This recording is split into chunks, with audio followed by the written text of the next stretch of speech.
Dans ce jardin partagé, Robert Cossette, jardinier à 16 heures, vient voir le résultat de l'expérience qu'il mène depuis un an.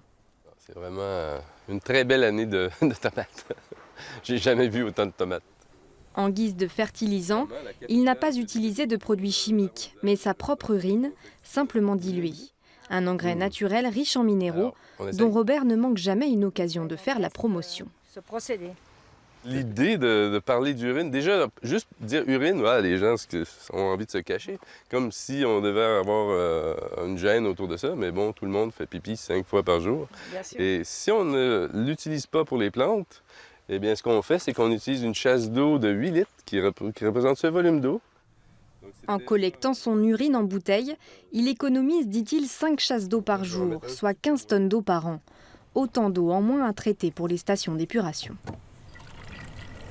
À tous les 6 mois, à tous les 2 ans, il y a toujours un accident qui fait que l'égout, le tout à l'égout est très dangereux pour les milieux aquatiques. Et pour moi, ça devient une évidence qu'on doit aller vers une solution qui fait vivre des plantes plutôt qu'une pollution qui peut tuer des milieux aquatiques.